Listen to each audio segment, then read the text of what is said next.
On a fog-shrouded London morning in 1867, the Duke of Ashford's carriage rolled past St. James's Square when a voice pierced the winter air, ragged, desperate, but strangely familiar.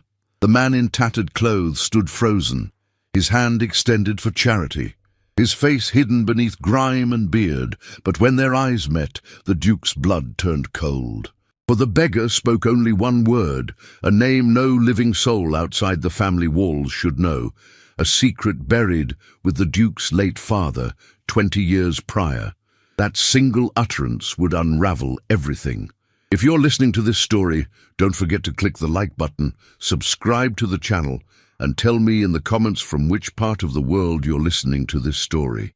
I want to know how far it has traveled. The morning light filtered through the tall windows of Blackwood Manor, casting geometric patterns across the Persian rugs that adorned the drawing room. Roland Ashford stood before the mirror, adjusting his cravat with practiced precision, his reflection revealing a young man of 26 years, with dark hair carefully pomaded, sharp cheekbones that spoke of aristocratic lineage, and eyes the color of slate that held no joy despite the privilege surrounding him. His valet, Pemberton, hovered nearby with an expression of professional detachment, though Roland sensed the older man's disapproval in the set of his shoulders. Today was meant to be significant, another milestone in the carefully orchestrated life his uncle, the Duke of Ashford, had designed for him since his father's death 2 decades ago. "Your uncle expects you in his study at 9 o'clock precisely," Pemberton murmured, brushing invisible lint from Roland's dark morning coat. "He wishes to discuss the Thornbury arrangements." Roland's jaw tightened imperceptibly. The Thornbury arrangements. How clinical that sounded, as though they were discussing livestock, rather than his impending engagement to Lady Victoria Thornbury, daughter of the Earl of Thornbury, one of the wealthiest and most influential families in England. The match had been decided when Roland was 15 and Victoria barely 13. A strategic alliance between 2 great houses, sealed with contracts and expectations long before either party had developed opinions of their own. He descended the grand staircase, his footsteps muffled by crimson carpeting, passing portraits of Ashford ancestors who stared down with expressions of stern judgment. The manor itself was a testament to generations of accumulated wealth. Marble columns imported from Italy, chandeliers glittering with thousands of crystals, furniture crafted by master artisans. Everything spoke of permanence, of unassailable position in society's highest echelon. Yet Roland felt like a prisoner in this gilded palace. His uncle, Duke Henry Ashford, occupied the study like a monarch upon a throne. At 62, the Duke remained an imposing figure. Tall, broad-shouldered, with silver hair swept back from a face that seemed carved from granite. His eyes, pale blue and cold as winter ice, fixed upon Roland with an expression that demanded obedience without requiring words. "Sit," the Duke commanded, gesturing to the chair opposite his massive mahogany desk. Roland complied, maintaining the posture of deference his uncle had instilled through years of rigid discipline. The study smelled of leather, tobacco, and old money, scents Roland associated with countless lectures about duty, family honor, and the weight of the Ashford name. "The Thornbury engagement ball is scheduled for Saturday fortnight," the Duke began without preamble, his fingers steepled before him. 200 guests, including members of Parliament, several peers of the realm, and Her Majesty's second cousin. This is not merely a social occasion, Roland. This is the culmination of years of careful negotiation. The merger of our estates will create one of the largest landholdings in England. Your marriage to Lady Victoria is essential." "I understand, Uncle," Roland replied, his voice carefully neutral. "Do you?" The Duke leaned forward, his gaze penetrating. "I wonder sometimes if you truly comprehend what I have built here, what I have preserved since your father's unfortunate passing. Your father was brilliant but reckless, given to flights of fancy and dangerous associations. He nearly destroyed everything our family had constructed over centuries. When he died, I salvaged the Ashford legacy. I restored our name. and I will not permit you to squander that through sentiment or foolishness." Roland had heard variations of this speech throughout his life, always with the implication that his father had been somehow deficient, somehow unworthy of the Ashford heritage. Yet Roland's memories of his father, fragmented and fading after so many years, were of warmth, laughter, and a man who seemed to find joy in unexpected places. His mother had died giving birth to him, a tragedy his uncle mentioned only to emphasize Roland's obligation to marry well and produce legitimate heirs. "I have arranged everything precisely," the Duke continued, opening a leather portfolio. "Your speech for the engagement announcement, the guest list, even the ring you will present. Your grandmother's ruby, reset in a new design Lady Victoria herself approved. You need only appear, perform your role, and secure our future.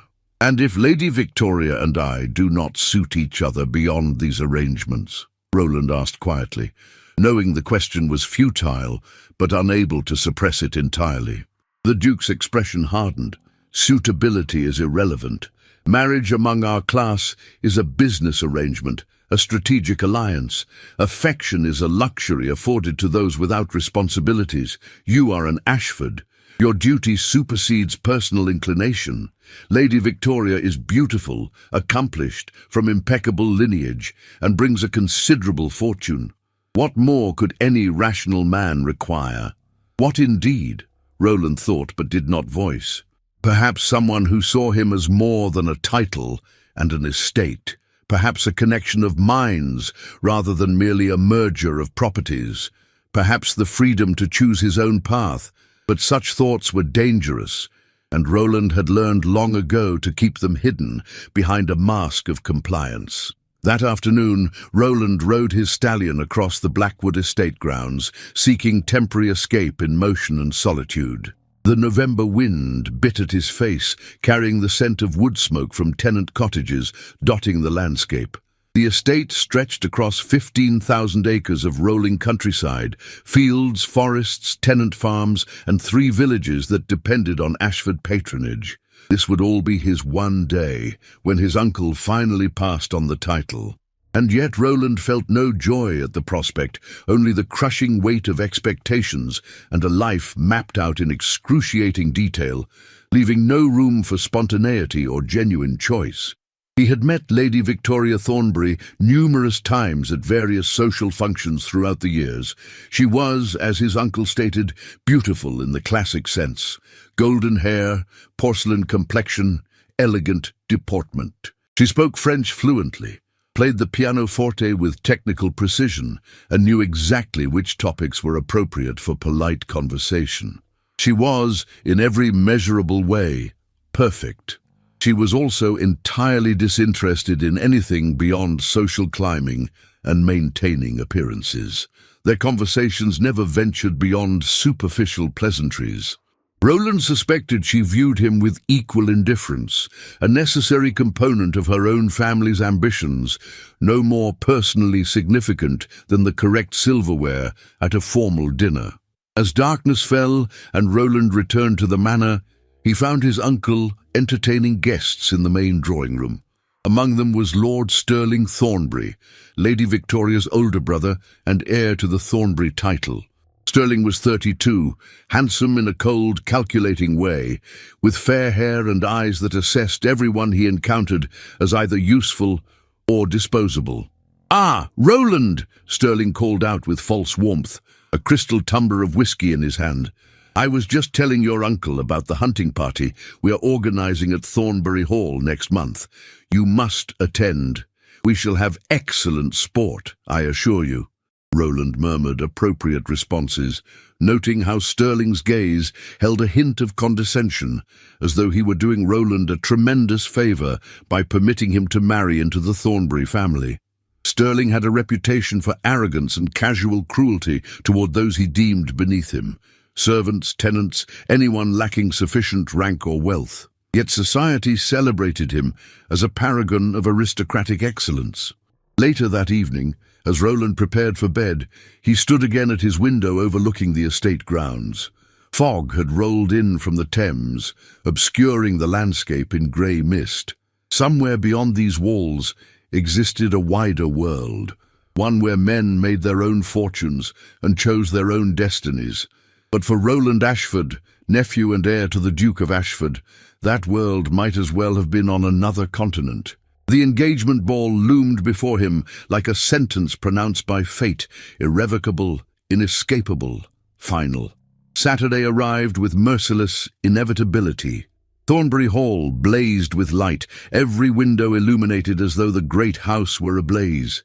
Carriages lined the circular drive, depositing London's most distinguished families onto marble steps where liveried footmen stood at attention. The cream of Victorian society had assembled to witness the union of two great houses, the Ashfords and the Thornburys. Roland arrived with his uncle in the ducal carriage, both men dressed in formal evening attire.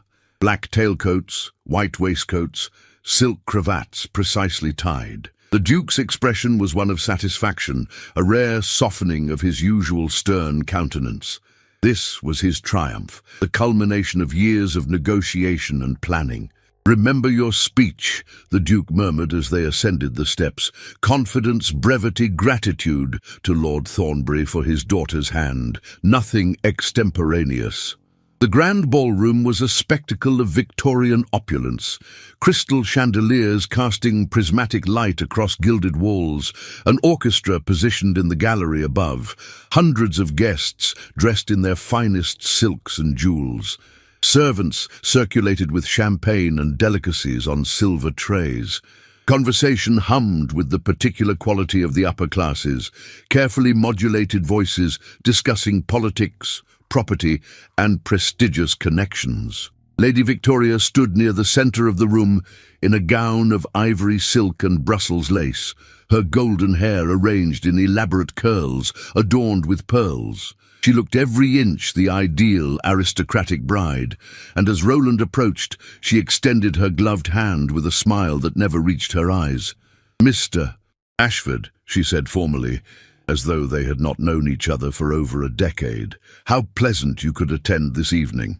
The irony of her phrasing, as though he might have declined his own engagement ball, was apparently lost on her.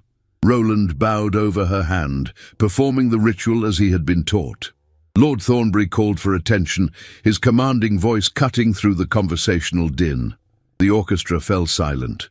200 faces turned toward the centre of the ballroom, where Roland and Victoria stood, suddenly isolated in a circle of expectant attention. "Distinguished guests, peers of the realm, dear friends," Lord Thornbury began, his chest swelling with self-importance. "We are gathered this evening to celebrate a most advantageous union, the engagement of my beloved daughter, Lady Victoria Thornbury, to Mr. Roland Ashford, nephew and heir to His Grace the Duke of Ashford. This alliance brings together two of England's finest families, joining our estates and our fortunes in a bond that will strengthen both houses for generations to come." Polite applause rippled through the crowd. Roland felt the weight of the ruby ring in his pocket, the symbol of commitment he was expected to present. His uncle stood nearby, watching with those cold blue eyes that permitted no deviation from the script. Roland began his prepared speech, words flowing automatically while his mind felt curiously detached.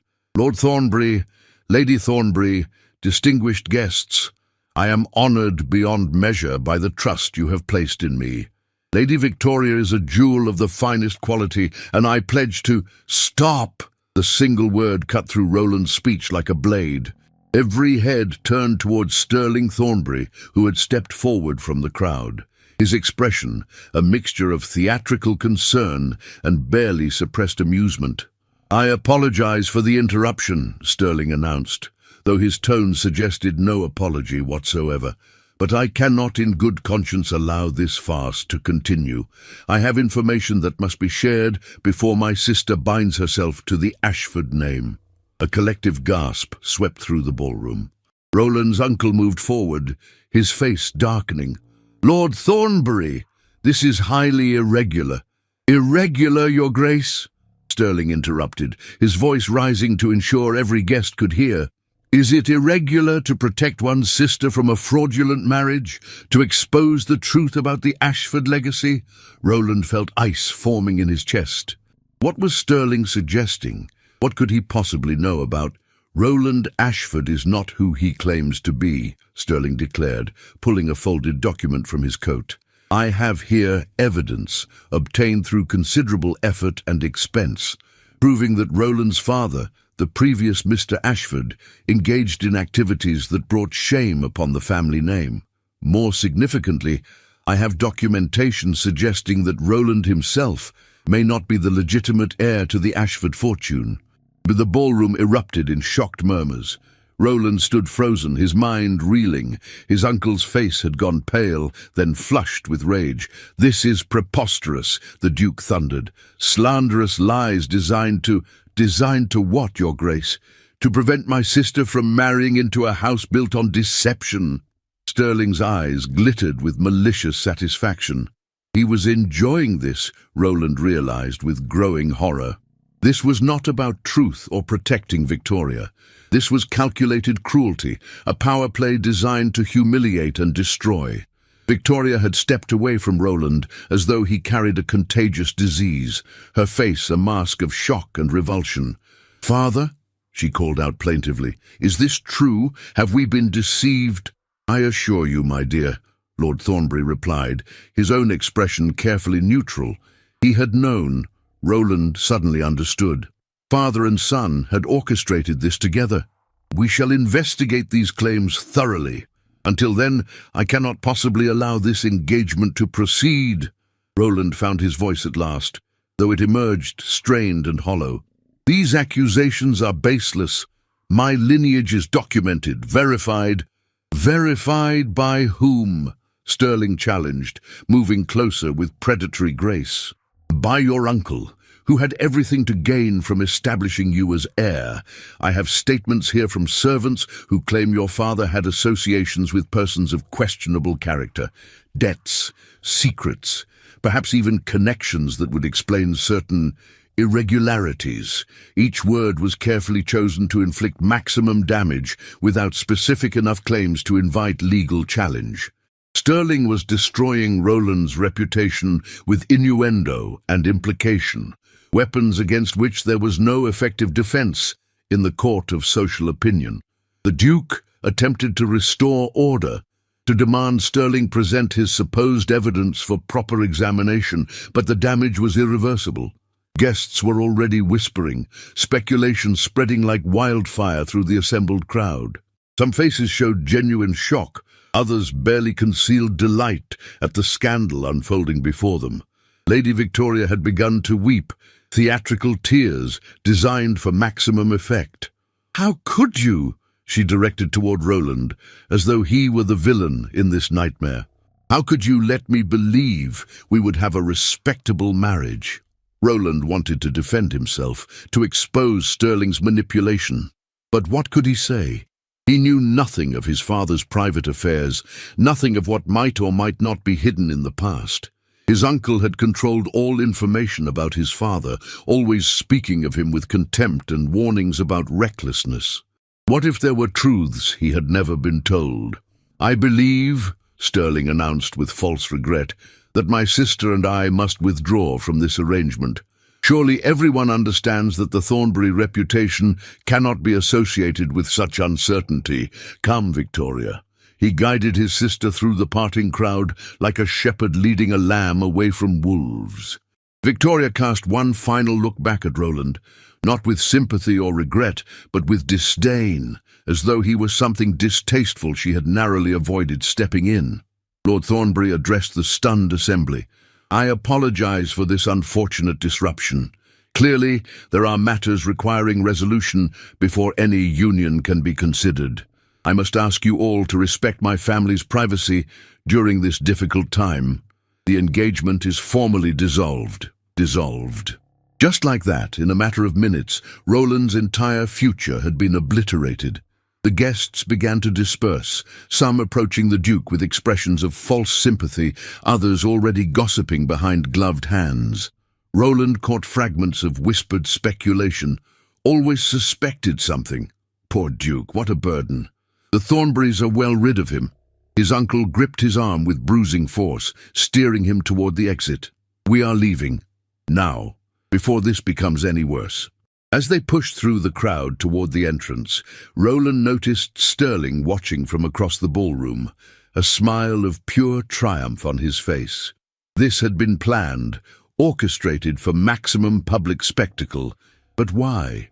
What had Roland or his family done to inspire such targeted malice? The carriage ride back to Blackwood Manor passed in crushing silence. The Duke stared out the window, his jaw working as though grinding stone. Roland felt numb, his mind replaying the scene again and again, the shock, the accusations, the cruel efficiency with which his engagement had been dismantled.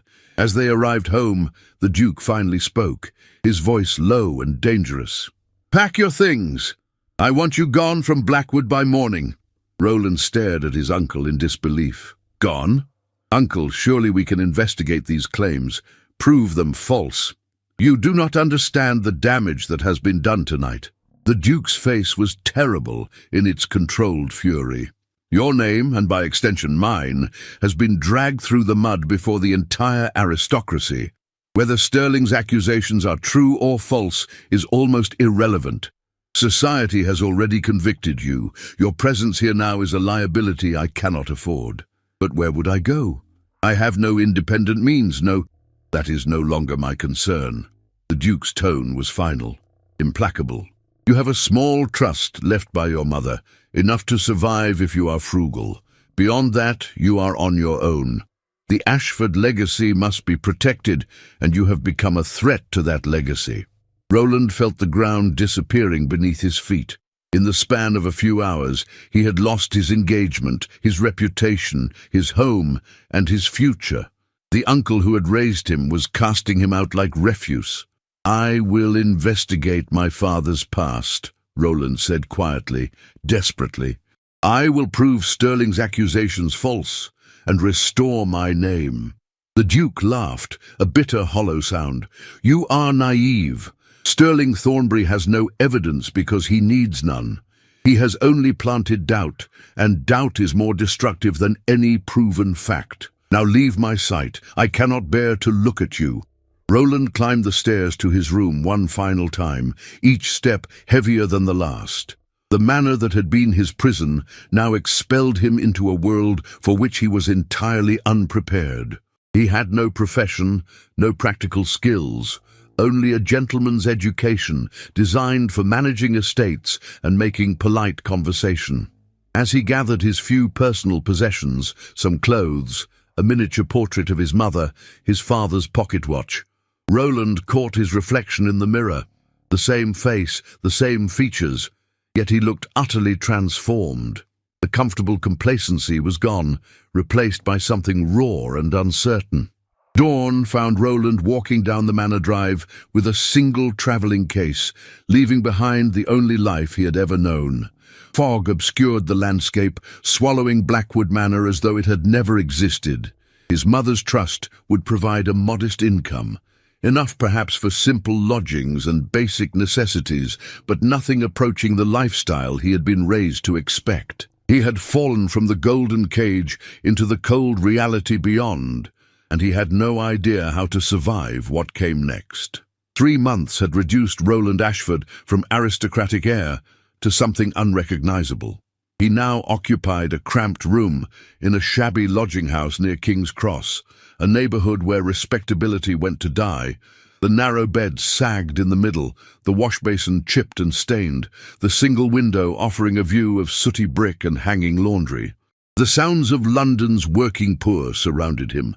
Children crying, couples arguing, the constant rattle of carts over cobblestones. His mother's trust provided exactly £4 per month, barely enough for rent, food and coal for the meagre fireplace. Roland had sold most of his fine clothing, keeping only one decent suit for purposes he could not yet articulate. He had no profession, no connections willing to acknowledge him after the scandal, and no prospects. For the first month, he had pursued vindication obsessively, seeking anyone who might provide information about his father or Shilling's supposed evidence.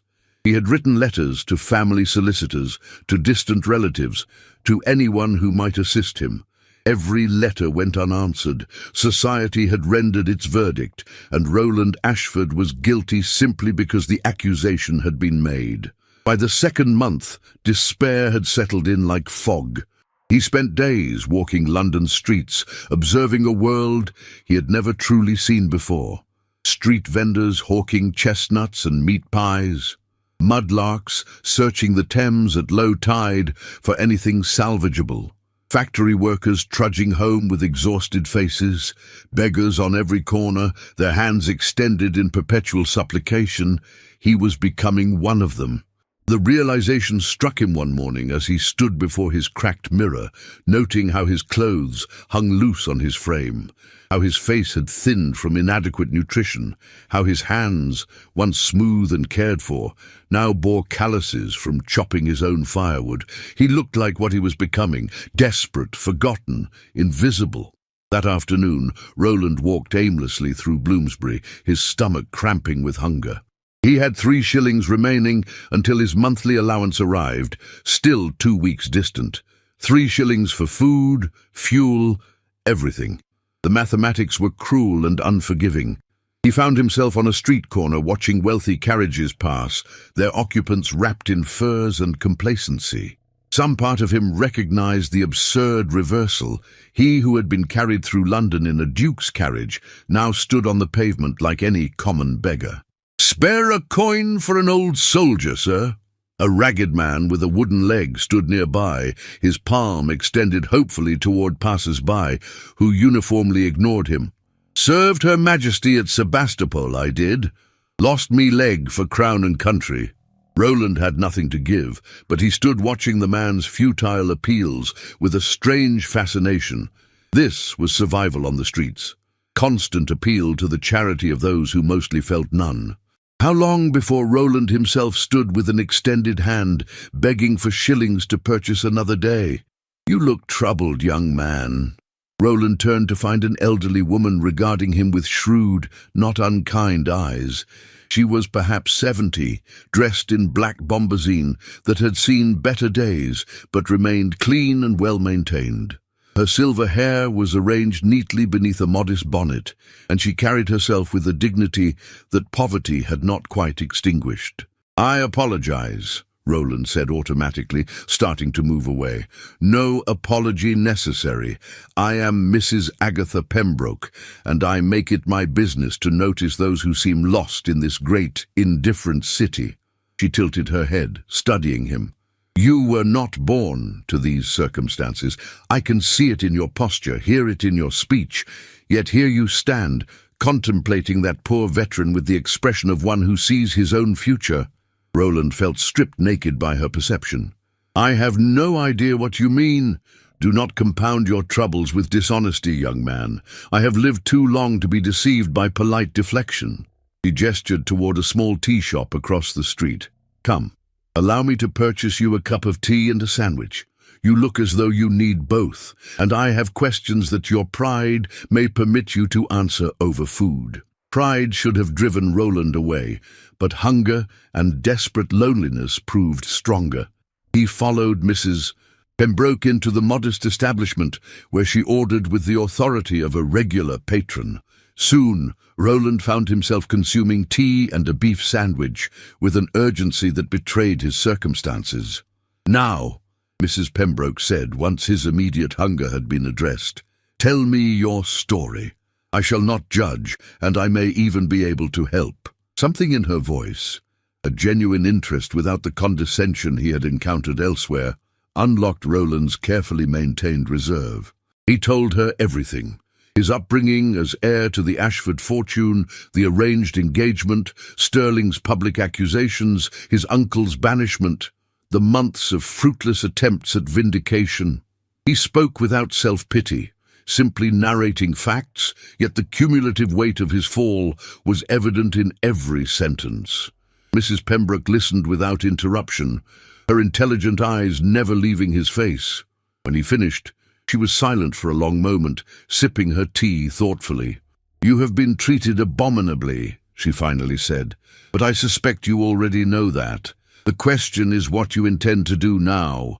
Will you continue pursuing vindication from people who have already decided your guilt, or will you forge a new path entirely?" "What new path?" Roland asked bitterly. "I have no profession, no trade skills, no connections beyond those who have rejected me. I'm slowly starving on £4 monthly, watching my life drain away into nothing." "You have more than you recognize," Mrs. Pembroke countered. "You are educated, articulate, and young enough to learn. Moreover, you now possess something you lacked when you lived in that golden cage, freedom. The expectations that bound you have been severed. You can become whoever you choose to be." Roland wanted to laugh at the absurdity, but something in her words caught his attention. Freedom. He had never considered his fall in those terms. He had only mourned what he had lost, never considering what he might gain.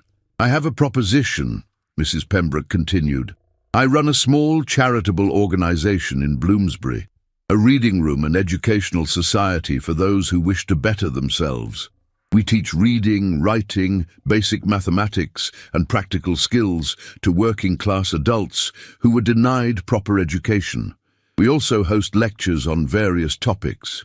I need an assistant teacher, someone who can tutor individuals and help with administrative matters. The pay is modest, £2 weekly, but it includes a small apartment above the reading room, far more pleasant than your current lodgings. £2 weekly, £8 monthly, double his current income, plus accommodation." It seemed impossibly generous, yet Roland's gentleman's training made him hesitate. Teaching common labourers. His uncle would have been apoplectic at the very suggestion. Then again, his uncle had banished him. Society had rejected him. What did their opinions matter now? "Why would you offer this to a stranger?" Roland asked cautiously. "You know nothing of my character beyond my own account." Mrs. Pembroke smiled, an expression that transformed her austere features.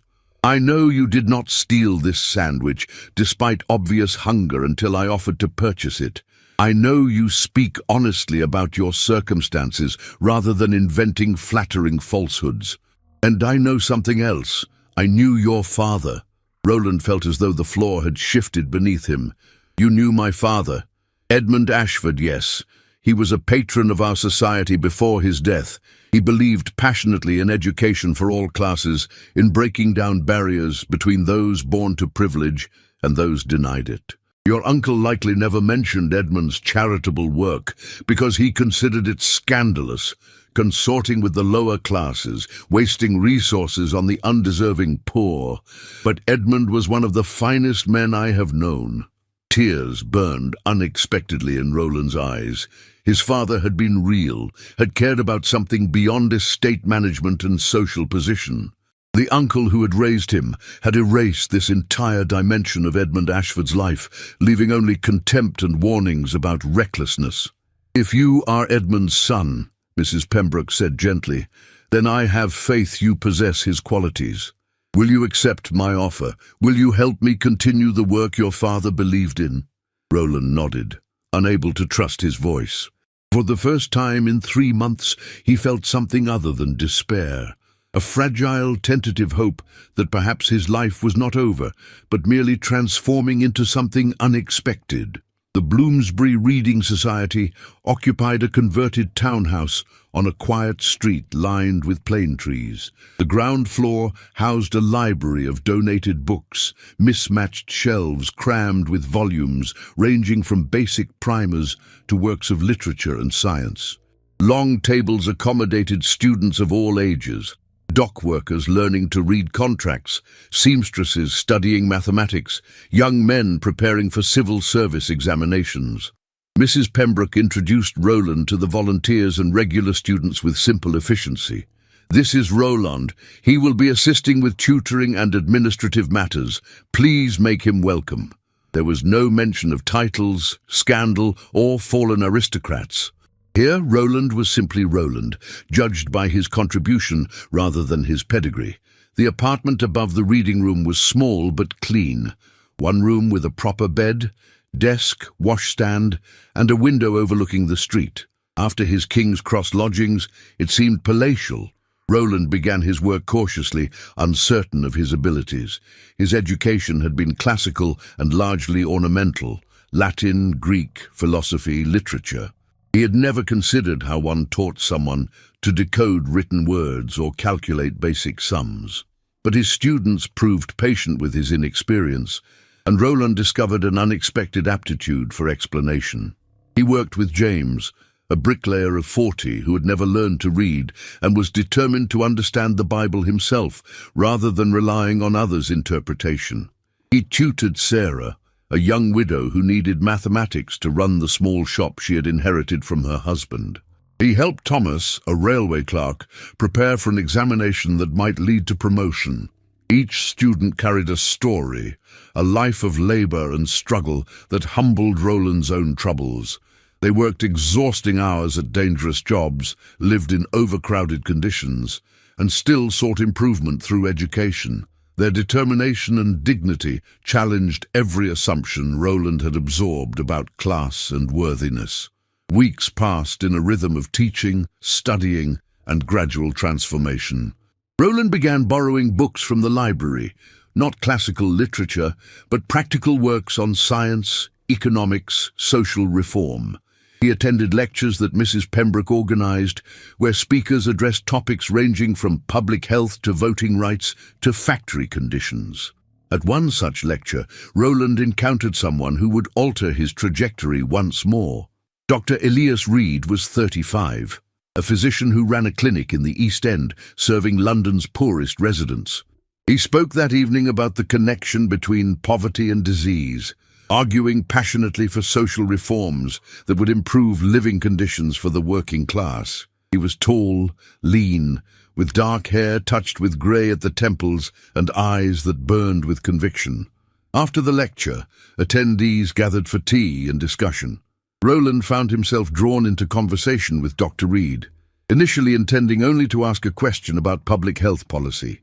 But their discussion expanded, touching on everything from scientific method to moral philosophy to the proper role of government in addressing inequality. "You have an analytical mind," Dr. Reid observed, studying Roland with interest. "Have you considered medical training? We desperately need doctors willing to serve populations that cannot afford Harley Street fees." Roland laughed, though not unkindly. "I lack the means for medical school, and my background is entirely unsuited for such work." "Background?" Dr. Reid's eyebrow arched. "I care nothing for background. I care about aptitude and commitment. Come observe my clinic one day, see the work we do. Then tell me whether your background matters to a child dying of typhoid." The challenge in his voice was impossible to ignore. 2 days later, Roland stood in Dr. Reid's clinic, 2 converted rooms in a decrepit building where humanity's suffering presented itself in overwhelming waves. Mothers with sick children, laborers with infected wounds, elderly patients with chronic ailments they could never afford to treat properly.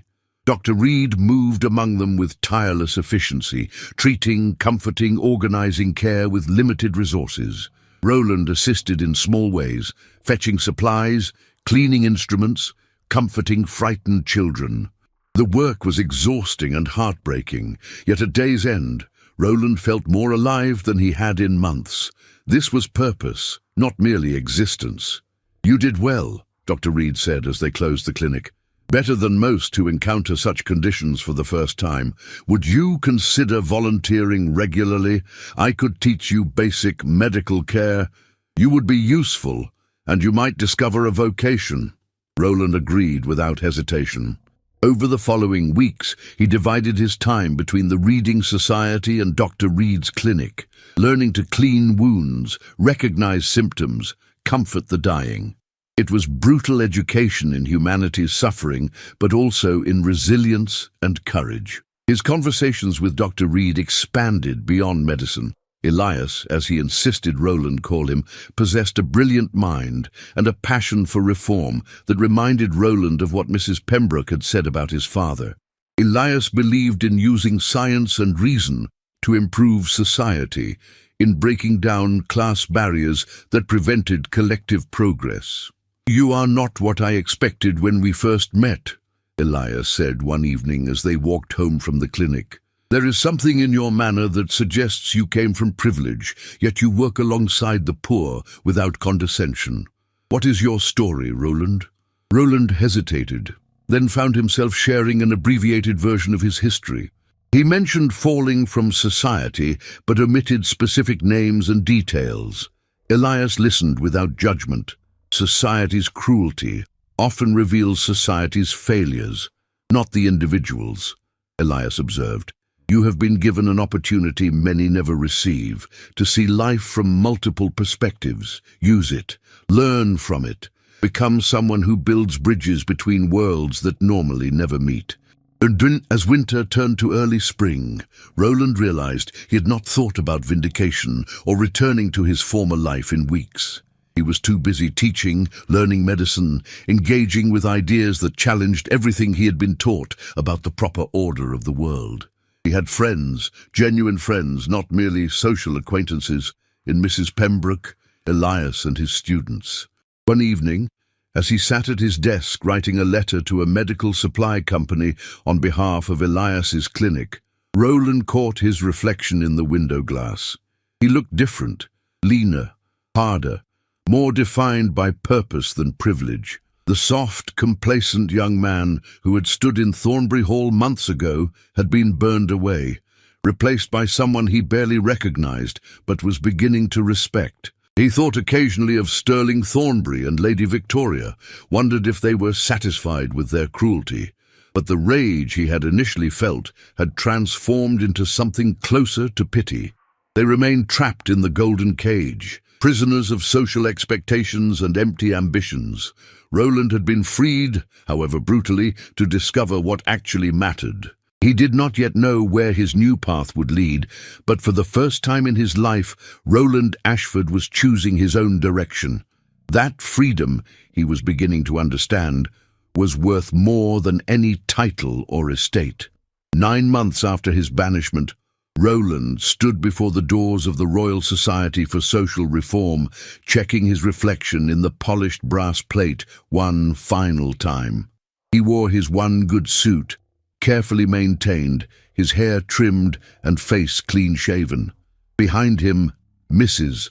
Pembroke adjusted his collar with the satisfied expression of a general preparing troops for battle. "You look distinguished," she pronounced. "Now remember, speak from conviction, not anger. Present facts, not grievances. This is your opportunity to demonstrate what you have become." The Royal Society's annual symposium drew London's intellectual elite, progressive aristocrats, reform-minded politicians, and influential journalists. Mrs. Pembroke had secured Roland a place as a speaker on the panel discussing public health and education for the poor, a minor role, but his first appearance before society since his fall. Dr. Reed waited inside, his presence a source of both support and nervous energy for Roland. Over the past months, their friendship had deepened into something Roland did not yet have words for. Elias saw him, truly saw him, in ways no one in his previous life ever had. He challenged Roland's thinking, encouraged his growth, and treated him as an intellectual equal rather than a title or scandal. "You will do brilliantly," Elias said quietly, his hand briefly touching Roland's shoulder. "You have lived the transformation you will describe. That authenticity will be evident." The symposium hall was elegant, oak paneling, gaslight sconces, rows of velvet-upholstered chairs filled with 200 distinguished attendees. Roland scanned the crowd from backstage, his stomach churning. He recognized faces from his previous life, people who had attended his disastrous engagement ball, who had whispered about his disgrace. Then he saw them. Sterling Thornbury sat in the third row, Lady Victoria beside him, both dressed with the careless wealth Roland had once taken for granted. Sterling's expression was one of amused curiosity, as though he had attended specifically to witness Roland's humiliation in this new arena. Victoria looked bored, fanning herself with practiced indifference. Roland's first instinct was panic, a desire to flee before they could mock him again. But then Elias's steadying presence materialized at his elbow. "Who are they?" Elias asked, having noticed Roland's reaction. "The man and woman who destroyed my previous life," Roland admitted quietly. "Shilling and Victoria Thornbury." Elias studied them for a moment, then smiled, a sharp, knowing expression. "Then let them witness what you have built from those ruins. Show them that their cruelty only revealed your strength." The panel began with opening remarks from Lord Ashton, a progressive peer who supported legislative reforms for the working poor. Then came presentations on factory conditions, housing reform, and educational access. Finally, Roland was introduced to speak about the Bloomsbury Reading Society's work and his experiences at Dr. Reed's clinic. He walked to the podium, acutely aware of every eye upon him, particularly those cold, amused eyes in the third row. For a moment, his prepared notes seemed to blur, his carefully rehearsed words evaporating. Then he thought of James the bricklayer, finally able to read the Bible to his grandchildren, of Sarah the widow, successfully managing her shop's accounts, of the child at Elias's clinic who had survived typhoid because they had caught it early enough. Roland began to speak. "9 months ago, I believed I understood society's structure. I believed those born to privilege were inherently superior, that the poor suffered primarily due to their own deficiencies, that charity was sufficient to address inequality." His voice grew stronger, steadier. "I was catastrophically wrong." He described his work at the Reading Society, the students he had taught, their determination despite overwhelming obstacles. He spoke of the clinic, of preventable diseases killing children whose parents could not afford doctors. He presented data on literacy rates, mortality statistics, the economic cost of maintaining an undereducated, unhealthy working class. But more than statistics, Roland spoke of specific people, giving names and stories to abstractions. He made the audience see James, Sarah, Thomas. He made them understand that intelligence and worthiness bore no relationship to birth circumstances. "I once thought education was a privilege reserved for those who could afford it," Roland said, his gaze sweeping the audience, deliberately including Shilling in his line of sight. "I now understand it is a right that we deny at our collective peril.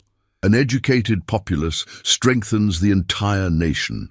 A healthy working class benefits everyone, not merely through economic productivity, but through the expansion of human potential currently being squandered." He could see reactions rippling through the crowd, some nodding in agreement, others looking uncomfortable as their assumptions were challenged. Shilling's amused expression had faded, replaced by something harder to read. Victoria was actually paying attention, her fan lowered. Roland concluded with a call for legislative reforms, publicly funded schools, workplace safety regulations, accessible healthcare. He cited successful models from Germany and France, demonstrated the economic arguments alongside moral imperatives. When he finished, the applause was substantial, genuine. Several audience members stood, including Elias, whose expression communicated pride and something deeper that made Roland's heart race. The question period brought both support and challenges. An industrialist questioned the cost of proposed reforms. Roland countered with data on productivity gains from educated, healthy workers. A conservative peer suggested Roland's views were dangerously radical.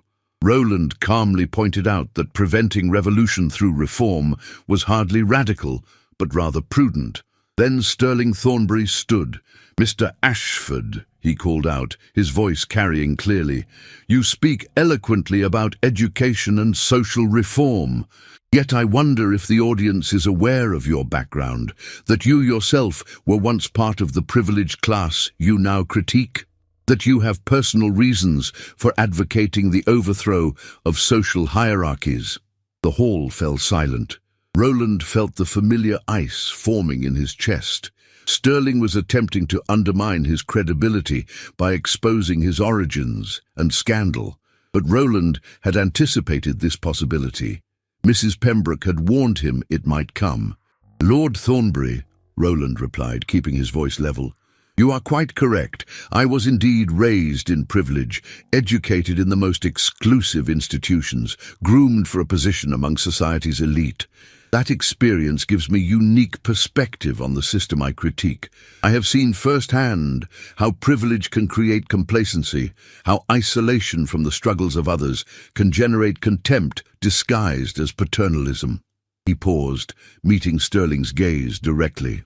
I have also experienced how quickly society discards those who no longer serve its purposes. I was cast out based on unproven accusations, denied any opportunity to defend myself, and left to survive on my own.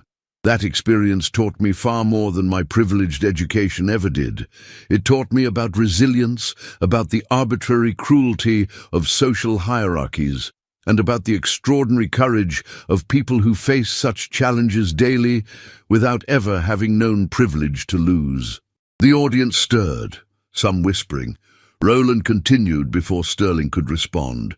You suggest my advocacy is motivated by personal grievance. I suggest it is informed by personal experience that most reformers lack. I have lived on both sides of the divide we discussed today. That perspective is valuable, not disqualifying. Several people applauded. Sterling's face had flushed slightly, his attempt to embarrass Roland having instead generated sympathy. Victoria was staring at Roland with an expression he could not quite interpret, surprise, perhaps, or reassessment.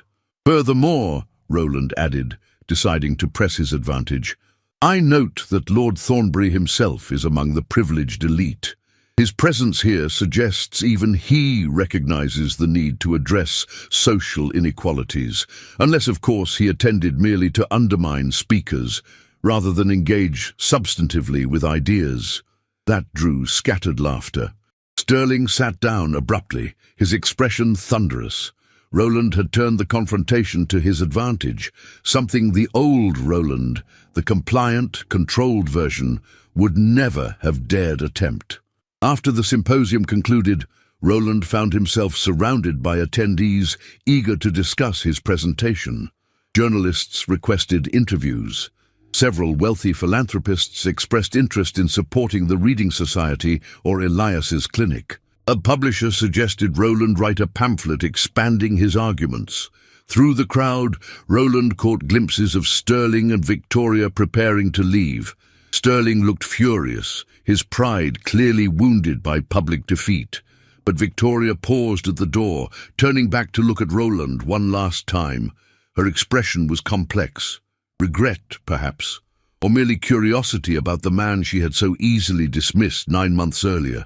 Then they were gone, and Roland found he felt nothing toward them. Not satisfaction, not vindication, not even anger. They had become irrelevant to his life, relics of a past that no longer defined him. Elias appeared through the crowd, his eyes bright with emotion. You were magnificent, he said quietly. Everything I knew you could be. I nearly panicked when I saw them, Roland admitted. If you had not steadied me. You steadied yourself, Elias interrupted. I merely reminded you of what you had already learned. Roland, you have transformed yourself so completely that those people no longer have power over you. Can you see that? Roland nodded slowly, the truth of it settling into his bones. He was not the man Sterling had destroyed at Thornbury Hall. That person had been a hollow construct, defined entirely by external expectations. The man Roland was becoming had substance, purpose, agency. Come, Elias said, taking Roland's arm in a gesture that seemed to communicate multiple meanings simultaneously. Mrs. Pembroke is hosting a celebration dinner at her home. She has invited some of the reformers you impressed today. It is time to discuss how we transform your words into action. As they walked out into the London evening, fog beginning to gather in familiar patterns, Roland felt the weight of possibility rather than obligation. He had re-emerged into public life not as an aristocratic heir, but as an advocate for change. He had confronted his past and found it lacking any real power to hurt him. And he had done it alongside people who valued him for who he was becoming, not who he had been born to be. That, Roland was beginning to understand, was the truest form of freedom. to be seen and valued for one's choices rather than one's circumstances. The path ahead remained uncertain, but for the first time, that uncertainty felt like adventure rather than doom. The autumn light slanted through the windows of the expanded Bloomsbury Reading Society, illuminating rows of students bent over their work. The society had grown substantially in the 6 months since Roland's symposium speech. More volunteers, more students, and thanks to donations from impressed philanthropists, 3 additional rooms and a proper library catalogue. Roland moved through the space with the comfortable authority of someone who had found his place. He was consulting with a new student when Mrs. Pembroke appeared at his elbow, her expression suggesting news of significance. "You have a visitor," she murmured, "in the private office. I think you should see him." Curious and slightly apprehensive, Roland made his way to the small office at the back of the building. The man waiting there was in his 60s, neatly dressed in professional attire, with silver hair and a familiar bearing that took Roland a moment to place. "Mr. Patterson?" Roland said in surprise, recognizing his family's former solicitor. "I did not expect to see you." Henry Patterson stood, extending his hand with visible relief. "Mr. Ashford, I am glad I found you. Your whereabouts have been somewhat difficult to ascertain." "That was rather intentional," Roland replied carefully. "What brings you here?" Patterson withdrew a sealed envelope from his coat. "I have information that I should have provided months ago, but was prevented from doing so by your uncle's explicit instructions. However, recent events have released me from those constraints. Your uncle, the Duke of Ashford, passed away 3 weeks ago. Heart failure. You are now the rightful Duke." Roland stood frozen, the words seeming to come from a great distance. His uncle dead. Himself the Duke.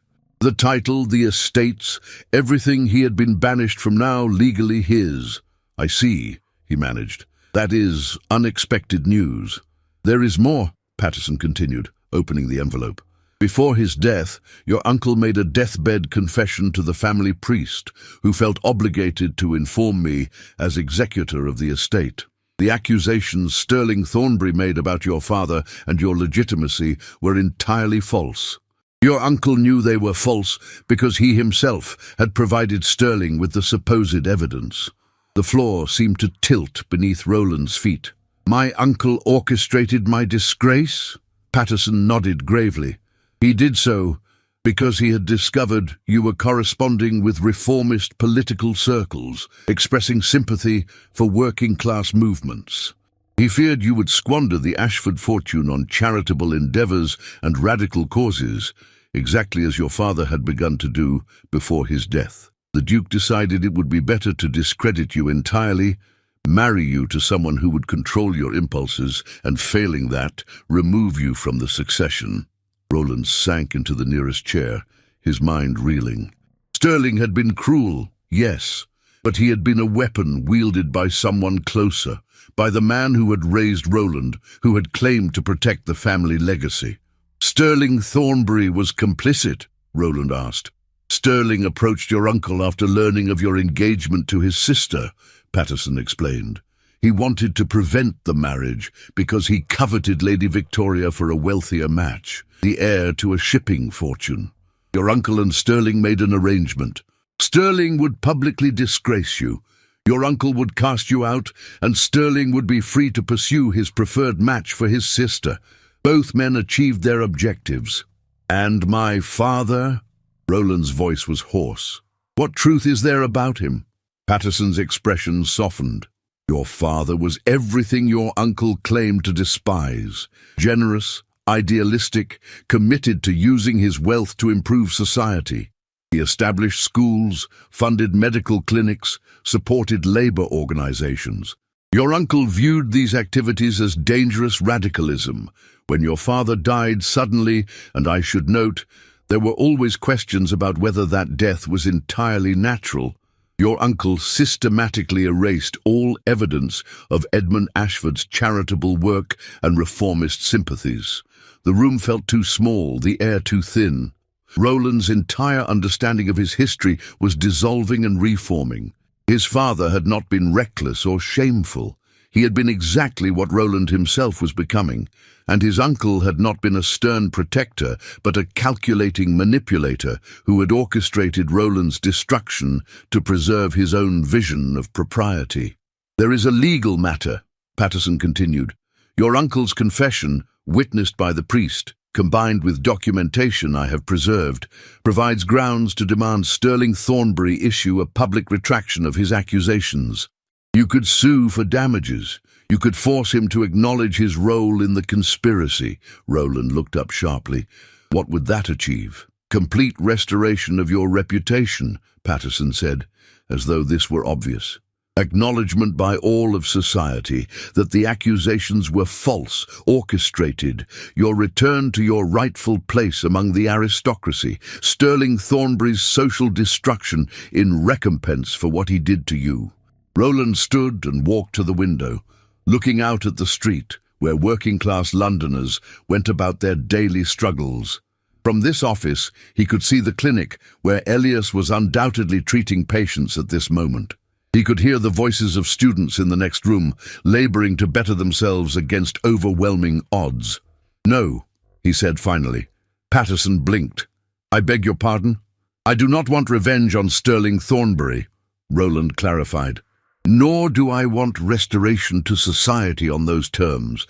If I return as the Duke of Ashford, I will do so on my own terms, to pursue my own purposes. But surely you want vindication, acknowledgement that you were wronged." "What I want," Roland interrupted gently, "is to continue the work my father began. If I inherit the Ashford estates, I will use that wealth as he intended, to fund education, healthcare, and reforms that improve lives rather than simply maintain aristocratic comfort. I will vindicate myself through action, not litigation." Patterson looked bewildered but nodded slowly. "It is your decision, Your Grace." The title sounded strange applied to Roland. He was now a duke, one of the most elevated positions in British society, yet he stood in a converted townhouse, teaching labourers to read. The incongruity would have been comical if it were not so laden with meaning. "Give me a few days to consider how to proceed," Roland said.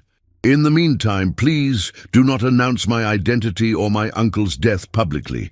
I need to make arrangements, have some difficult conversations." After Patterson departed, Roland sat alone in the office for a long while, processing the revelations. His uncle had betrayed him thoroughly, yet Roland found he felt no rage, only a cold understanding of the man's fear and limitations.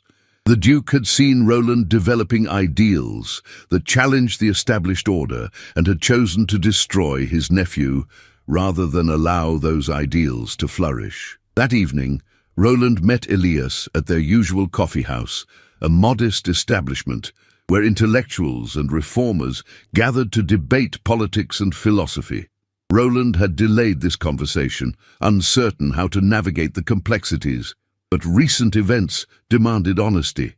"I have something to tell you," Roland began, then explained everything, his true identity as the Duke's heir, the conspiracy that had caused his fall, his uncle's death, the inheritance now available to him.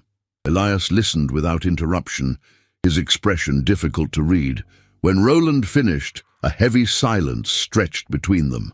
"So, you are a duke now," Elias finally said, "with estates and wealth and all the privileges of the highest aristocracy."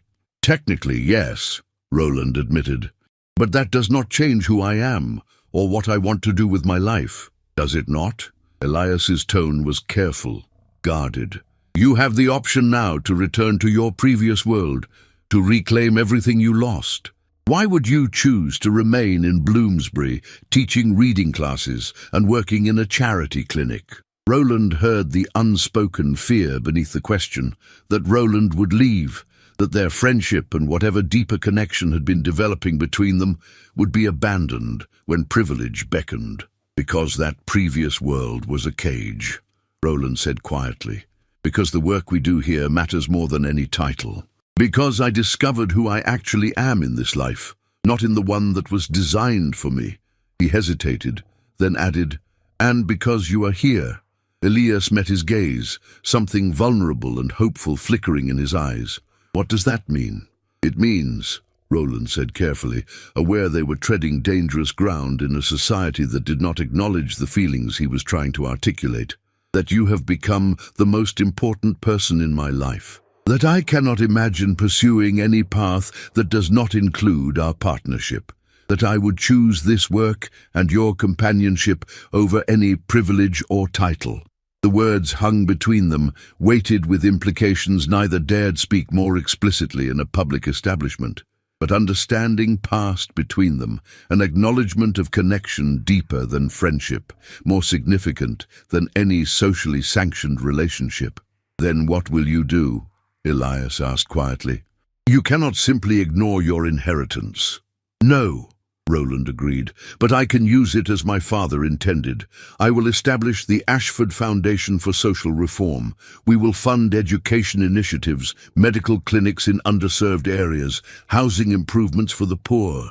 We will employ the estate's wealth to create actual change rather than merely maintaining aristocratic privilege." "We?" Elias repeated, the beginning of a smile touching his lips. "If you will partner with me," Roland said.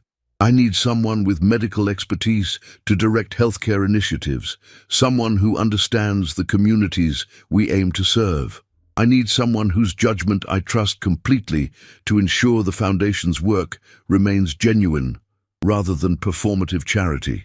"You need a partner," Elias said simply.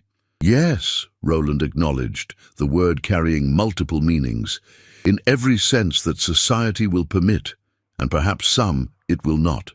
Tishtu, they sat together as evening deepened into night, planning the Foundation's structure, identifying priorities, imagining the scale of change they might achieve with substantial resources directed by genuine commitment. Around them, the coffeehouse's usual debates swirled. Arguments about parliamentary reforms, discussions of labor movements, passionate advocacy for women's suffrage. Roland felt he had finally found his place in the world, not despite his title, but in defiance of its traditional expectations. He would be Duke of Ashford, yes, but he would redefine what that title meant. 2 weeks later, Roland stood in Thornbury Hall's drawing room, having requested a private meeting with Shilling and Victoria. They had agreed, curiosity apparently overcoming their contempt. Shilling greeted him with false warmth. "Mr. Ashford, or should I say, Your Grace, word has reached us of your changed circumstances. How unexpected that your uncle should pass so conveniently." Roland ignored the implication. "I came to inform you both directly of something you will learn soon enough through official channels. I know the accusations you made were false, orchestrated in conspiracy with my late uncle. I have documentation and witnesses that could destroy your reputation and result in substantial legal penalties." Victoria's face paled. Shilling's expression flickered between fear and defiance. "However," Roland continued calmly, "I am not pursuing litigation or public exposure, not because you deserve mercy, but because revenge would accomplish nothing useful. I have more important priorities than punishing people whose opinions I no longer value." "How magnanimous," Shilling sneered, though his relief was evident. "You have the power to destroy me, yet you choose not to." "Should I be grateful?" "I do not care whether you are grateful," Roland replied. "But I do want you to understand something. The conspiracy you participated in freed me from a life that would have made me miserable. You thought you were destroying me. Instead, you enabled me to discover my actual purpose. So in a strange way, I am grateful to you, though not for the reasons you would imagine." Victoria spoke for the first time, her voice tentative. "What will you do now?" "I will use my inheritance to continue the social reform work you witnessed at the symposium," Roland said. "I will fund education and healthcare initiatives for the poor. I will advocate for policies that challenge the system that elevated us and oppresses millions. I will become precisely the kind of radical reformer my uncle feared." "You will make yourself a pariah among your own class," Shilling predicted. "Among some, perhaps," Roland agreed. "Among others, I hope to inspire change. Regardless, I no longer define myself by aristocratic approval. I found something more valuable in my exile: Genuine purpose and meaningful connection, that is worth more than any social position you could threaten. He turned to leave, then paused. One final thing. Lady Victoria, I hope you find a marriage based on actual compatibility rather than strategic advantage. You deserve that opportunity, despite everything. And Lord Thornbury, I hope you eventually discover that cruelty is not strength, and that destroying others to elevate yourself is the mark of profound insecurity, not superiority. Roland left Thornbury Hall with a sense of closure, not triumph. They had lost their power to hurt him, but he took no joy in that. He simply no longer cared enough about their opinions to let them occupy space in his thoughts. His new life awaited, challenging, uncertain, but finally his own. The gardens of Ashford House in Bloomsbury stretched behind the townhouse in carefully cultivated abundance. Herbs for the clinic, vegetables for the Reading Society's kitchen where students received meals, flowering plants that brought beauty to a neighborhood usually dominated by soot and industry. It was spring now, 14 months since Roland's public disgrace, 8 months since he had claimed his inheritance and fundamentally restructured his life. Roland worked alongside Thomas, his former student who now served as the Foundation's assistant administrator. They were planting tomato seedlings while discussing plans for the new medical college the Foundation would fund, an institution that would train doctors specifically to serve working-class communities, charging no tuition for students committed to that mission. Doctor, Reed believes we can admit the first class by autumn if the building renovations proceed on schedule, Thomas reported. His accent still thick, but his confidence transformed from the hesitant bricklayer who had struggled to read a year ago. We have 200 applications already. The demand is extraordinary. Elias has been planning this for years, Roland said, the casual use of his partner's first name natural now. Having resources to implement those plans is merely accelerating what he would have accomplished eventually through sheer determination. The Ashford Foundation for Social Reform had become, in remarkably short order, one of London's most significant charitable enterprises. Roland had sold the ostentatious Blackwood Manor and most of the estate's decorative valuables, converting assets into functional capital. The foundation now operated 12 reading societies across London, 4 medical clinics, 2 vocational training centres, and was establishing the medical college alongside a teachers' training institute. Society's response had been predictably mixed. Progressive aristocrats and intellectuals celebrated Roland's work. Conservative peers considered him a traitor to his class. The popular press alternately lauded him as a reforming hero and criticized him as a dangerous radical. Roland found he cared remarkably little about any of these opinions. What mattered were results: literacy rates improving in neighborhoods they served, mortality rates declining where their clinics operated, former students finding employment previously unavailable to them. What mattered was translating his father's vision into measurable change. "Your Grace," Mrs. Pembroke called from the townhouse doorway. "You have visitors. Journalists from the Manchester Guardian, here for the interview you scheduled." Roland wiped dirt from his hands and headed inside, exchanging his gardening clothes for presentable attire. He had become adept at managing press relations, using interviews to advocate for legislative reforms and encourage other wealthy individuals to redirect their resources towards social improvement. The interview proceeded smoothly. Questions about the Foundation's work, his philosophy of reform, his views on proposed education bills in Parliament.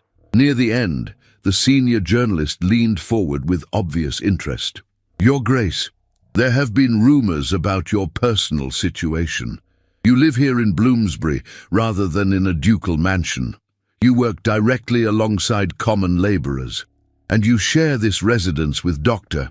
Elias Reed, correct? Some find this arrangement unusual for an unmarried duke." Roland had anticipated this line of inquiry. Society's tolerance for his reform work did not extend to acceptance of the deeper truth about his relationship with Elias. They maintained careful propriety in public. professional partnership, close friendship, nothing that could be definitively labeled scandalous. But they lived together, worked together, built their lives around shared purpose and private affection that could never be publicly acknowledged. Dr. Reed directs the Foundation's medical initiatives, Roland replied calmly. Our collaboration requires close coordination. As for my living situation, I choose to reside where our work is centered rather than in isolated aristocratic luxury. I learned during my time away from privilege that proximity to the communities we serve improves our effectiveness and maintains genuine understanding of their needs. The journalist nodded, apparently satisfied with this explanation, or at least aware that pressing further would be socially inappropriate. After they departed, Roland found Elias in his study, reviewing applications to the medical college. They asked about us, Roland said, settling into the chair beside Elias's desk. I assumed they would eventually, Elias replied, without looking up from his papers. Does it trouble you? No, Roland said honestly. Let them wonder and whisper. We know what we are to each other, and that is sufficient. Elias finally looked up, his expression soft with affection. You have changed so much from the man I met at that symposium. Though perhaps not changed, perhaps you simply became who you were, always meant to be, once the constraints were removed. I think about that sometimes, Roland mused. If Sterling had not conspired with my uncle, if I had married Victoria and lived out the life designed for me, I would never have discovered any of this. I would have been comfortable, respectable, and absolutely hollow. Their cruelty, paradoxically, was the greatest gift I could have received. Does that mean you have forgiven them? Roland considered. I have released them from significance in my life. Whether that constitutes forgiveness, I am uncertain. But I am grateful for where their actions led me. To this work, to Mrs. Pembroke, to you. I would not trade what I have now for any amount of uncomplicated privilege. That evening, the Foundation hosted a fundraising dinner for London's progressive elite. Roland had become skilled at navigating these events, balancing aristocratic protocols with genuine discussion of social reform. He worked the room alongside Elias, introducing potential donors to project directors, facilitating connections between philanthropists and initiatives. He noticed Sterling Thornbury and Lady Victoria among the guests. They had donated to the Foundation, perhaps motivated by guilt or social pressure. Victoria approached Roland during the reception, her demeanor tentative. Your Grace, she said formally, I wanted to tell you, the work you are doing is remarkable. I've been volunteering at one of your reading societies, teaching women's literacy classes. Roland studied her with surprise. I did not know you were involved. I asked them not to mention it, Victoria admitted. I was uncertain whether you would welcome my participation given our history, but I have come to understand how wrong we were about you, about what matters. My brother, she glanced towards Sterling, who was speaking with other guests. Sterling married for wealth and status, as he always intended. He is miserable. His wife despises him. He despises himself, I think, though he would never admit it. And you? Roland asked gently. Are you content? I am unmarried, Victoria said with a slight smile. My family considers me dangerously radical for volunteering with your foundation and advocating for women's education rights. I have discovered I prefer this disapproval to the empty approval I once sought. So perhaps you inadvertently liberated me as well. She moved on to speak with other guests, leaving Roland thoughtful. Even those who had participated in his destruction were capable of growth and change. Perhaps redemption was available to everyone willing to question their assumptions and choose different paths. Near midnight, after the guests had departed and the staff had cleaned up, Roland and Elias stood together in the garden under a clear spring sky. London's perpetual fog had lifted temporarily, revealing stars rarely visible in the city. Do you ever regret it? Elias asked quietly. Choosing this life over the traditional ducal existence? You could have reclaimed your position in society, married appropriately, lived in comfort while doing charitable work from a safe distance. Not for a moment, Roland replied, their shoulders touching in the darkness where no one could observe. This is real. The other life would have been performance, maintaining appearances while accomplishing nothing significant. Here, I am known, not as a title or a scandal, but as myself. How could I regret that? We will never be entirely accepted, Elias warned. Society will always view us with suspicion, always question our arrangement. Then we will expand society's capacity for acceptance, Roland countered, just as we are doing with class barriers and educational access. Change requires people willing to live authentically, despite opposition. We can do that. Elias smiled in the darkness. Your idealism is one of your most endearing qualities. Also, occasionally naive. Perhaps, Roland conceded, but naive idealism directed toward concrete action produces results. We have already changed hundreds of lives directly, influenced policy debates, inspired others to similar work. That is not nothing. They stood together in comfortable silence.